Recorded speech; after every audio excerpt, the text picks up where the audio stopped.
ஊருக்கு போனாலே என் ஹஸ்பண்ட் வந்து இந்த மாதிரி ஏதாவது ஒரு ஆக்டிவிட்டி பண்ணிகிட்டே இருப்பாங்க. அவங்க பண்ண ஆக்டிவிட்டியில் கிடைச்ச ஒரு மீன் இந்த மீன் தான். அதுக்கப்புறமா பார்த்திங்கன்னா எந்த மீனும் கிடைக்கல. ஒரு மீன் வந்து ரொம்பவே பெருசாக இருந்தது. பட் வந்து எவ்வளவோ ட்ரை பண்ணாங்க. பட் அதை வந்து பிடிக்க முடியலை.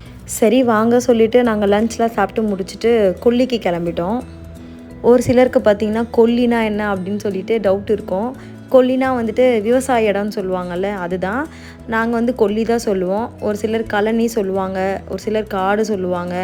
இந்த மாதிரி வந்துட்டு அதுக்கு நிறைய நேம்ஸ் இருக்குது. இந்த ஊர் தாங்க என் அம்மா பிறந்து வளர்ந்த ஊர்.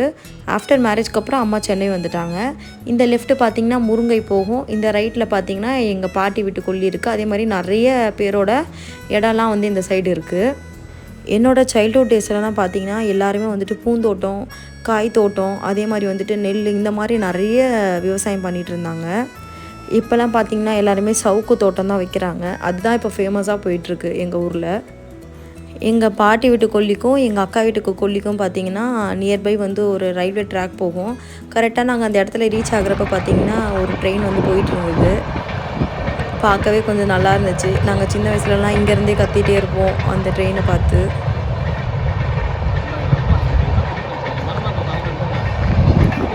இவரை யாராச்சும் தடுத்து நிறுத்துங்களேன் அப்படி தான் இருந்துச்சு என் மைண்ட் வாய்ஸ். உண்டிகோல் வச்சு என் ஹஸ்பண்ட் வந்து விளையாடிட்டு இருந்தாங்க. யாராச்சும் வந்தால் வாங்க, வரலனா போங்க அப்படி சொல்லிவிட்டு என் பாட்டி வந்து ஸ்பீடாக நடந்து போயிட்டே இருந்தாங்க. எங்கள் மாமா ரீசெண்டாக இப்போ தான் வந்துட்டு சவுக்கு கண் வச்சுருக்காங்க. அதை பார்க்குறதுக்கு தான் எங்கள் பாட்டி இவ்வளோ ஆர்வமாக போகிறாங்க. இந்த வே பார்த்திங்கன்னா முள்ளுலாம் கொஞ்சம் நிறையவே இருக்கும். அதனால் கொஞ்சம் பார்த்து தான் போகணும்.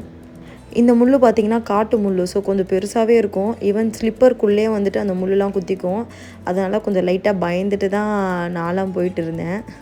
நான் என்னோடய லாஸ்ட் வீடியோவில் சொல்லியிருப்பேன், ஆனுவல் லீவுக்கு நாங்கள் எப்பயுமே நேட்டிவ்க்கு தான் வருவோம் சொல்லிவிட்டு. எங்களுக்கு அந்த ஆனுவல் லீவ் எப்படி முடியுதுன்னே தெரியாது. அதுக்குள்ளே பார்த்திங்கன்னா June 1 வந்துடும், ரீஓப்பன் வந்துடும். ஏன்னா அந்தளவுக்கு வந்து பயங்கரமாக நாங்கள் என்ஜாய் பண்ணுவோம். அந்த டைம்லலாம் பார்த்திங்கன்னா டூ வீலர்ஸ் வந்துட்டு ரேண்டமாக தான் ஒரு சில பேர் தான் வச்சுருப்பாங்க. மேக்ஸிமம் வந்து டிவிஎஸ் எக்ஸல் சொல்லிட்டு சொல்லுவாங்கள்ல, அந்த வண்டி தான் இருக்கும் ஊர்லலாம். நாங்கள் பாட்டி வீட்டிலேருந்து கொல்லிக்கு வந்து நடந்தே தான் வருவோம். மாமா வந்துட்டு லஞ்ச் இதை மாதிரி மட்டும் வண்டியில் வச்சு எடுத்துகிட்டு வருவாங்க. இந்த செடி மேக்ஸிமம் எல்லாருக்குமே தெரியும். சப்பாத்தி கல்லி, கேக்டஸ் சொல்லுவாங்க. இதில் வந்து நாங்கள் சின்ன வயசுலேருந்து ஒரு பழம் மாதிரி இருக்கும் ரெட் கலரில். அந்த பழம்லாம் நாங்கள் சாப்பிட்ருக்கோம். எங்கள் பாட்டி சவுக்கு கன்று பார்க்குறதுக்குள்ளே வந்துட்டு எனக்கு தொடப்பம் வேணும்னு சொல்லிவிட்டு பூந்தொடப்பத்தை வந்து ஒன்று ஒன்றா பறிக்க ஆரம்பிச்சிட்டாங்க. இந்த தொடப்பத்தை பற்றி நிறைய பேருக்கு தெரியாது தான் நினைக்கிறேன். பட் வில்லேஜ் சைடில் இருக்க நிறைய பேருக்கு தெரியும். இந்த தொடப்பம் பார்த்திங்கன்னா ரொம்ப சாஃப்டாக இருக்கும். ஊர் சைடு ஃபுல்லாகவே இது பார்த்திங்கன்னா வெட்ட வெளியிலேயே நிறைய இடத்துல இந்த மாதிரி இருக்கும்.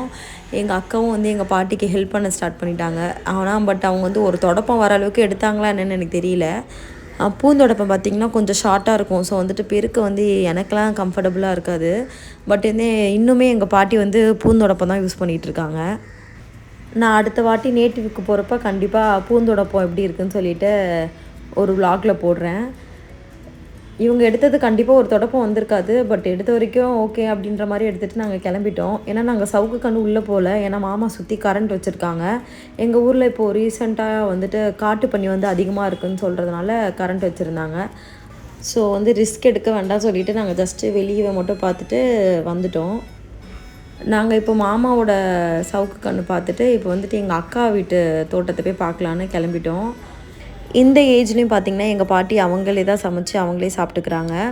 அவங்களுக்கு தேவையான விஷயங்கள் கூட அவங்க யார்கிட்டையும் கேட்க மாட்டாங்க. அவங்களே தான் பண்ணிப்பாங்க. ஈவன் அந்த தொடப்பம் கூட அக்கா ஹெல்ப் பண்ணுறேன்னு சொன்னாங்க. இல்லை உனக்கு பண்ண தெரியாது, வேண்டான்னு சொன்னாங்க. நான் 5th ஸ்டாண்டர்ட்லேருந்தே ட்ரைவ் பண்ணுவேங்க. எனக்கு வந்து என்னோடய மாமா பையன் தான் வண்டி ஓட்ட கற்றுக் கொடுத்தான். மாமாவோட ஓல்டு எக்ஸலில் தான் நான் வந்து வண்டி ஓட்ட கற்றுக்கிட்டேன். இப்போ பார்த்திங்கன்னா எங்கள் மாமாவோட இப்போ இருக்கிற எக்ஸலில் வந்துட்டு என் பொண்ணை வச்சு ஒரு ரவுண்ட் கூட்டிகிட்டு போயிட்டு வந்தேன். ஆட்டோகிராஃப் மூவி மாதிரி எனக்கு பழசெல்லாம் ஞாபகம் வந்துச்சு. இந்த சப்வே எதுக்கு பார்த்திங்கன்னா ரயில்வே ட்ராக்கை க்ராஸ் பண்ணுறதுக்காக சென்ட்ரல் கவர்மெண்ட் வந்து போட்டிருந்தாங்க. இதில் என்ன ஒரு இஷ்யூனா, பக்கத்தில் ஒரு ரிவர் இருக்குது. அந்த ரிவரில் வர ஊற்று தண்ணி வந்து பார்த்திங்கன்னா இந்த சப்வே ஃபுல்லாக வந்து ஃபுல்லாகிடும். அந்த தண்ணி வந்து சப்வே ஃபுல்லாக இருக்கிறதுனால யாராலையுமே க்ராஸ் பண்ண முடியாது. ஈவன் வெஹிக்கல்ஸ் கூட அதில் போக முடியாது. இந்த ரயில்வே ட்ராக்கை தாண்டி தான் பார்த்திங்கன்னா எங்கள் அக்காவோட கொல்லி இருக்குது. ஸோ வந்து நாங்கள் அவங்களோட சவுக்கு கண்ணை பார்க்குறதுக்காக வந்தோம். இந்த இடம் பார்த்திங்கன்னா அந்த இடத்த விட இது கொஞ்சம் ரொம்பவே வந்துட்டு புதர்லாம் நிறைய இருந்துச்சு. அதனால் எங்கள் மாமா சொல்லிவிட்டு தான் அனுப்புனாங்க. ஈவினிங்குள்ளே சீக்கிரம் வந்துடுங்க, ஏன்னா அங்கே பாம்புலாம் அதிகமாக இருக்குதுன்னு சொன்னாங்க. அதனால் நாங்கள் சீக்கிரமாகவே வெளியே வந்துட்டோம். நாங்கள் க்ராஸ் பண்ண வித்தின் ஒரு 5 to 10 மினிட்ஸ்லேயே பார்த்தீங்கன்னா 2 ட்ரெயின் வந்து க்ராஸ் ஆச்சு. அதை கூட நான் என்னோடய ஷார்ட்ஸில் போட்டிருப்பேன், கண்டிப்பாக போய் பாருங்கள்.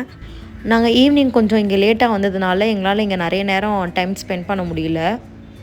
சீரியஸ்லி நான் என்னோடய சைல்ட்ஹுட் டேஸை ரொம்பவே மிஸ் பண்ணுறேன். ஒரு டைம் பீரியட்லாம் பார்த்திங்கன்னா 1 to 2 months கிட்டலாம் ஊரில் ஸ்டே பண்ணுவோம். இப்போல்லாம் பார்த்திங்கன்னா ஒரு 2 days ஸ்டே பண்ணுறதே ரொம்ப பெரிய விஷயம் மாதிரி மாறிடுச்சு.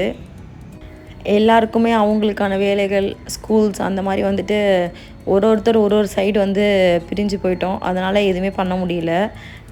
இப்போவுமே சரி, எங்கள் ஊர் திருவிழாவை நாங்கள் இது வரைக்கும் நான் மிஸ் பண்ணதே இல்லை. என்னோடய சைல்ட்ஹுட் டேலேருந்து இது வரைக்கும் நான் வந்துட்டு எங்கள் ஊர் திருவிழாவுக்கு போயிட்டு தான் இருக்கேன். எங்கள் ஊர் திருவிழா பார்த்திங்கன்னா 11 days நடக்கும். 11 daysல வந்து 10 days வந்துட்டு நைட்டு கூத்து, அதுக்கப்புறம் வந்து இந்த பேண்ட் அந்த மாதிரி நிறைய கச்சேரி இந்த மாதிரிலாம் வைப்பாங்க. பட் லாஸ்ட் டே அன்றைக்கி வந்து பயங்கர கிராண்டாக இருக்கும். கண்டிப்பாக இந்த இயர் வந்துட்டு எங்கள் ஊர் திருவிழாவை பற்றி vlog வந்து நான் போடுறேன்.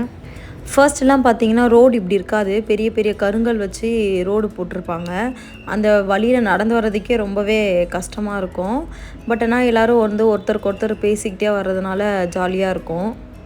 இப்போ பார்த்திங்கன்னா இந்த ரோடு வந்து ஃபுல் அண்ட் ஃபுல் வந்து இந்த தார் ரோடு மாதிரி போட்டாங்க. சம்டைம்ஸ் மழை வந்ததுக்கப்புறம் ரோடு இந்த மாதிரி ஆகிடுச்சு. பட் இது வந்து ரொம்பவே கன்வீனியண்ட்டாக இருக்குது. இங்கே பார்த்திங்கன்னா நைட் டைம்லாம் வந்து ஸ்டே பண்ண முடியாது. ஆனால் ஒரு சிலவங்க தோப்பு வச்சுருக்கவங்க வந்துட்டு சின்னதாக வந்து ஒரு குடிசை மாதிரி போட்டு அவங்க ஸ்டே பண்ணுவாங்க. பட் வந்துட்டு நார்மலாக நம்மலாம் போய்ட்டு ஸ்டே பண்ண முடியாது. ஏன்னா அங்கே கொஞ்சம் வைல்ட் அனிமல்ஸ் வருதுன்னு சொல்லிட்டு கேள்விப்பட்டேன். எப்பயுமே ஊரில் வந்துட்டு நிறைய பேய் கதைலாம் சொல்லுவாங்க. அதனால் நைட்லாம் அங்கே ஸ்டே பண்ணவே பயமாக இருக்கும். இது வரைக்கும் நாங்கள் நைட் அங்கே ஸ்டே பண்ணதே கிடையாது. எங்களுக்கு இந்த டே பார்த்திங்கன்னா ரொம்பவே சூப்பராக போச்சு. சன்ரைஸ் அண்ட் வந்து சன்செட் இது ரெண்டுத்துமே வந்துட்டு பார்த்ததில் ரொம்பவே ஹாப்பி. 2 years பேக் தான் நான் வந்து 4-wheeler லைசன்ஸ் எடுத்தேன். பட் வந்து இது வரைக்கும் சென்னையில் கார் ட்ரைவ் பண்ணதில்லை. எப்போல்லாம் நாங்கள் நெகட்டிவ்க்கு வரோமோ அப்போல்லாம் வந்துட்டு கார் ட்ரைவ் பண்ணுவேன். இந்த டைம் வந்து கொஞ்சம் ஸ்பெஷல். என்ன பார்த்திங்கன்னா என்னோடய பாட்டி பின்னாடி இருந்தாங்க. சரி, அவங்கள வச்சு கொஞ்சம் கார் ட்ரைவ் பண்ணால் சொல்லிவிட்டு கார் ட்ரைவ் பண்ணிவிட்டு நாங்கள் அங்கேருந்து கிளம்ப ஸ்டார்ட் பண்ணி அவ்வளோதாங்க. அகெயின் பேக் டு சென்னைக்கு கிளம்பியாச்சு.